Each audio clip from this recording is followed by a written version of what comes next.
जाकिर नाइक बोलते हैं तो ठीक, नुपुर शर्मा बोले तो खराब। मैं कुछ ऐसे मुस्लिम नेता हैं जो मुसलमान को चाहते हैं और हिंदू को चाहते हैं आपस में लड़ा देना। हमारे गौ माता पे कितनी कटाक्ष बातें बोलता है।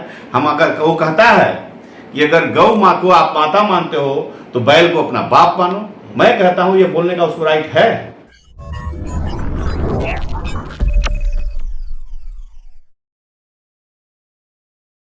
नमस्कार, आप देख रहे हैं ब्रेकिंग बिहार। अभी हमारे साथ है पूर्व विधायक राजन तिवारी। इनसे जानेंगे जिस प्रकार से नुपुर शर्मा के बयान को लेकर के इन दिनों हंगामा मचा हुआ है, उस पर पूर्व विधायक राजन तिवारी क्या सोचते हैं। सर, आपने देखा होगा कि नुपुर शर्मा के बयान के बाद जिस प्रकार से खास करके कानपुर में और अभी रांची में जिस प्रकार की घटनाएं हैं, उस पर क्या कहेंगे। देखिए, नुपुर शर्मा का बयान आप लोगों ने भी देखा होगा, मैंने भी देखा है। नुपुर शर्मा का जो भी बयान था वो तथ्य के साथ था। उन्हीं के जो अपने धर्म प्रचारक हैं, इस्लाम के जो धर्म का प्रचार करते हैं, जाकिर नाइक, सेम बयान उन्होंने भी दिया था। हाँ, नुपुर शर्मा को यह बात सार्वजनिक रूप से तैश में आकर के नहीं बोलना चाहिए था टीवी पे। और ये जो नुपुर शर्मा ने बयान दिया है कोई बिना तथ्य का नहीं दिया है। जाकिर नाइक बोलते हैं तो ठीक, नुपुर शर्मा बोले तो खराब। मैं इसीलिए मैं चाहता हूँ कि कोई भी चैनल, कोई भी टीवी धार्मिक चीज़ों पे डिबेट ना करें, क्योंकि धर्म पर जब डिबेट होगा तो कहीं न कहीं सब में कमियां निकल जाएंगी। चाहे वो कमी हमारे धर्म में हो, सनातन धर्म में हो, चाहे वो कमी इस्लाम धर्म में हो। लेकिन किसी धर्म की बात हम क्यों करें टीवी चैनलों पे? वो धर्म संसद तो है नहीं, इसलिए गलत है। और जहाँ तक नुपुर शर्मा की बात है, अगर उनका बयान गलत है तो नुपुर शर्मा ने खुद कहा एक चैनल पर, मैं देख रहा था, कि अगर मैं कोई तथ्य के साथ अगर नहीं बोली हूँ, अगर जाकिर नाइक की बात को मैंने नहीं किया है तो मैं अपने बयान को वापस लेती हूं और वापस ले लूंगी। तो इसको आना चाहिए सामने। कुछ ऐसे मुस्लिम नेता हैं जो मुसलमान को चाहते हैं और हिंदू को चाहते हैं आपस में लड़ा देना। उसी में से दो नेता हैं, उत्तर प्रदेश का मदनी और वहाँ का साउथ का जो है ओवैसी, हैदराबाद का ओवैसी। ये दोनों भड़काऊ भाषण देते हैं। ओवैसी तो इतना खिलाफ बोलता है। ओवैसी का भाई देख लीजिए, हमारे धर्म के ऊपर कितनी कटाक्ष बातें बोलता है, हमारे गौ माता पे कितनी कटाक्ष बातें बोलता है। हम अगर वो कहता है कि अगर गौ माँ को आप माता मानते हो तो बैल को अपना बाप मानो, मैं कहता हूँ ये बोलने का उसको राइट है नहीं है। गौ को माता मैं इसलिए मानता हूँ कि जब मैं अपनी माँ के स्तन का दूध छोड़ता हूँ तो मुझे मेरा लालन पालन गौ के दूध से होता है।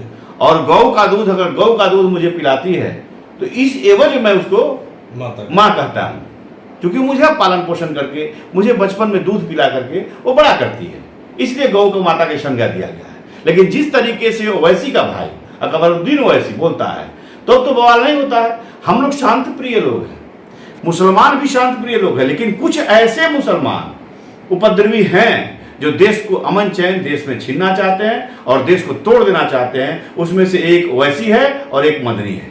सर, आपको नहीं लगता है कि अब समय आ गया है कि वैसे लोग जो धर्म के नाम पर, जाति के नाम पर इस तरह का कारनामा कर रहे हैं, उन पर कड़ा से कड़ा एक्शन, जिस प्रकार से मुख्यमंत्री, उत्तर प्रदेश के मुख्यमंत्री योगी ले रहे हैं, बुलडोजर से ढा रहे हैं, इन पर और कड़ा एक्शन, चूंकि अभिव्यक्ति के नाम पर देश को बेचने का अधिकार किसी को नहीं दिया। देखिए, देश चाहे वो सनातन धर्म का कोई नेता हो, हमारे समाज का, हिंदू का कोई नेता हो, अगर कोई मुस्लिम पे कमेंट करे तो उसके साथ भी वही होना चाहिए। और जो मुस्लिम का लोग हो, उपद्रवी जिस तरह पत्थरबाजी कर रहे हैं, जैसे हमारे योगी आदित्यनाथ, परम पूज्य योगी आदित्यनाथ जी जो एक्शन ले रहे हैं, मैं उसको एकदम सही मानता हूँ।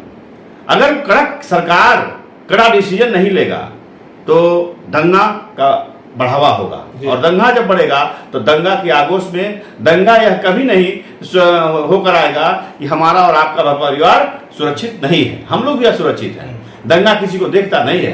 दंगा की आगोश में सज्जन और सीधे लोग ही मारे जाते हैं, निर्दोष लोग। बिल्कुल बिल्कुल, सज्जन और निर्दोष लोग मारे जाते हैं। और मेरे कहने का मतलब है कि किसी भी परिस्थिति में दंगा को रोकने के लिए किसी हद तक जाना चाहिए, और ऐसे उपद्रवी भाषण, ऐसा उपद्रवी भाषण बोलने वालों के ऊपर सख्त से सख्त ऐसी कार्रवाई होनी चाहिए कि इनको देख करके अगला आदमी सबक ले कि इस प्रकार की घटना से वो कोसों दूर रहे। बिल्कुल बिल्कुल, मैं कहना चाहता हूं ओवैसी को पकड़ के बंद कर देना चाहिए देशद्रोह के मुकदमे में। कौन होता है वैसे ऐसा बात बोलने वाला? कौन होता है वैसी? पूरे इस्लाम का वो नेता है कि मोहम्मद साहब पैगंबर का दूसरा जन्म है। वो कभी भी मुसलमान धर्म यह कभी नहीं सिखाता है कि आपस में द्वेष रखो और किसी को मारो। मुसलमान का अर्थ होता है मुसल्लम ईमान, जिसके पास मुसल्लम ईमान है वही मुसलमान है। इस्लाम एक धर्म है, मुसलमान एक सभ्यता है, संस्कृति है। इसलिए कुछ उपद्रवी, मैंने कहा ना आपसे, कुछ उपद्रवी लोग ही देश में बलवा कराना चाहते हैं, और कुछ उपद्रवी नेता जो अपना घर बढ़ाना चाहते हैं, अपनी राजनीतिक रोटी सेकना चाहते हैं, उन लोगों का यह देन है कि आज देश में हिंदू मुसलमान की एकता और अखंडता खतरे में है। सर, इस शुक्रवार को उसी नुपुर शर्मा के बयान को आधार बनाकर जिस प्रकार से पूरे देश में कई जगह पर इस प्रकार का हंगामा हुआ, खास करके आपने रांची में देखा होगा कि बिहार सरकार के मंत्री नितिन नवीन पर जिस प्रकार ने कई हजार की भीड़ ने हमला किया, बाल बाल मंत्री जी बच गए, वैसी स्थिति में झारखंड सरकार कोई उस तरह का कड़ा एक्शन नहीं ले रही है। और सर, सबसे बड़ी बात है कि इंटेलिजेंस को इस बात की जानकारी नहीं हुई कि मस्जिद में नमाज के बाद से इतने लोग अचानक से कैसे जुट गए और इस प्रकार का हंगामा हो। देखिए, हमारा बिहार तो इससे बचा हुआ है जी। हमारे बिहार में तो कोई दंगा नहीं हो रहा है। क्यों नहीं हो रहा है, इसका रीजन है हमारा नीतीश कुमार भी उस तरह के कड़े स्वभाव के हैं। लेकिन झारखंड में इसलिए ऐसा बवाल हो रहा है कि झारखंड के मुख्यमंत्री का सोच सही नहीं है। अगर उनकी सोच, उनका इंटेलिजेंस सही रहता तो आज ये बलवा नहीं होता। आज बलवा होने का कारण है कि हमारा इंटेलिजेंस कमजोर हो गया है, कहीं ना कहीं सर इंटेलिजेंस फेलियर है। बिल्कुल फेलियर है। और दंगा को रोकना चाहिए, किसी हद तक जाकर के दंगे को रोकना चाहिए। दंगे के आगोश में कहे ना आपसे कि कोई भी जा सकता है सड़क पे, दंगे के हमारे परिवार से लोग जा सकते हैं, कुछ फल मार्केटिंग खरीदने के लिए, वो भी बाजार में जा रहे हो, दंगा हो जाए तो भी दंगे के आगोश में उनकी भी जान जा सकती है। कोई जाति नहीं, बिल्कुल किसी की जान जा सकती है। इसलिए दंगा को रोकने के लिए सख्त से सख्त सरकार को निर्णय लेना होगा, और वो सरकार ही निर्णय ले सकती है जिसकी अपने भुजाओं में और अपने बाणी में कठोर कदम उठाने की ताकत होगी। जैसे कि धारा 370 हटाना था, किस प्रकार से हटाया? 370 हटाना था, तो हमारे गृह मंत्री जी लिए एक्शन और 370 धारा हटाए कश्मीर में, जो बरसों से आजादी के बाद से। और अयोध्या का मामला, बिल्कुल अयोध्या का मामला, देखिए अयोध्या का मामला तो सुलझा दिया कोर्ट में, बात समझिएगा। अयोध्या का मामला तो कोर्ट ने सुलझा दिया सर, कितना शांति से। और जिस तरीके आप अयोध्या की बात आज कर रहे हो, मुसलमान कहता है कि जिस मस्जिद में अजान न हो उसको मैं मस्जिद नहीं मानता, तो कभी मस्जिद था ही नहीं वहां पे, तो कभी मुसलमान ने नमाज पढ़ा नहीं। लेकिन मैं आपसे एक बात कहना चाहता हूं कि कांग्रेस की सरकार थी तो राजीव गांधी ने फर्स्ट बार ताला तोड़वा करके वहां पूजन किया था अयोध्या में, शायद आप लोगों को जानकारी होगी। वीर बहादुर सिंह मुख्यमंत्री थे उसमें कहा कोई बात आई, क्योंकि लोग उसमें जानते भी नहीं थे बाबरी मस्जिद को, कोई नहीं जानता था, उसमें सब काम हो गया। लेकिन धीरे धीरे बातें फैलनी शुरू हुई, राजनीतिक रोटी सेकना था कि आज बाबरी मस्जिद के लिए भी हजारों लोग शहादत दिए, हजारों लोग मरे, और उसके बाद से जाकर के कोर्ट ने निर्णय दिया कि वो रामलला का जन्म था। तो मुसलमान भी अपनी इच्छा जताई, चलो ठीक है आप बना लो, मुसलमानों ने भी कई बार नहीं किया, आज बन रहा है राम मंदिर, भव्य राम मंदिर का निर्माण हो रहा है।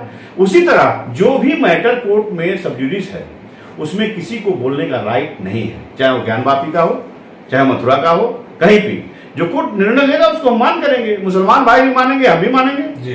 क्यों नहीं सर, देश में जो मुफ्त अनाज का प्रचलन चला है, आपकी सरकार ने ही इसे बढ़ावा दिया है, इसे आप सही मानते हैं या गलत? देखिए, मुफ्त अनाज का प्रचलन तो कोरोना काल में जब लोग घर बैठ गए थे तो उस समय दिया गया था, लेकिन मुफ्तखोरी इस समय जमाखोरी हो गई। आज स्थिति यह है कि खेतों में, अपने खेतों में काम नहीं कर रहे हैं किसान, इसलिए कि मुफ्त में अनाज मिल जा रहा है।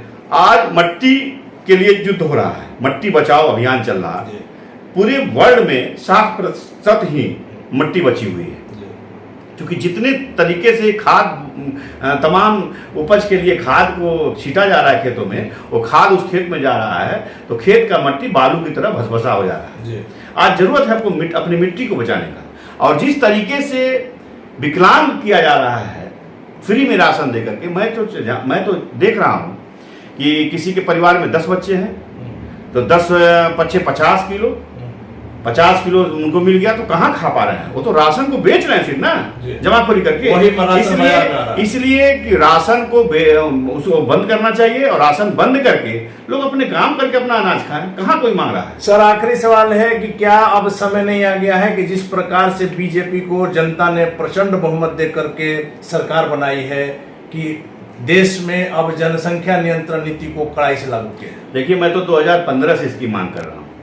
2015 से मैं मांग कर रहा हूं कि जनसंख्या नियंत्रण कानून लागू करना चाहिए और देश का डिमांड भी है, देश की जरूरत भी है, आवश्यकता है हमारे देश को कि जनसंख्या नियंत्रण कानून हो। जिस तरीके से देश में आबादी बढ़ रही है, देश की भूमि कम पड़ती जा रही है, आबादी बढ़ती जा रही है, सारे विकास कार्य ठप हो जा रहे हैं, सारे आबादी विकास के का। कारण। तो मैं चाहता हूं कि देश में जनसंख्या नियंत्रण कानून हो और कड़े तरीके से लागू हो, और जो नहीं माने तो बाढ़ कर देना चाहिए उनको सरकारी नौकरी से, बाढ़ कर देना चाहिए उनको चुनाव लड़ने से, बाढ़ कर देना चाहिए उनको वोट देने का फंडामेंटल राइट भी छीन लेना चाहिए अगर वो नहीं मानते। और सरकारी जो सुविधा है बिल्कुल सारी सरकारी सुविधा को छीन लेना चाहिए उनसे और उनके ऊपर पाबंदी लगानी चाहिए। जनसंख्या नियंत्रण कानून देश के लिए अति आवश्यक है, नहीं तो हमारा देश बर्बाद हो जाएगा, खत्म हो जाएगा अगर कानून नहीं लागू होगा। धन्यवाद सर। तो आपने सुना राजन तिवारी का साफ तौर पर का नाम है कि जो व्यक्ति इस प्रकार के धर्म का व्यापार कर रहे हैं उन पर कड़ी से कड़ी सजा लगानी चाहिए, और मुख्यमंत्री योगी की प्रशंसा किया और साथ ही साथ मुख्यमंत्री नीतीश कुमार के भी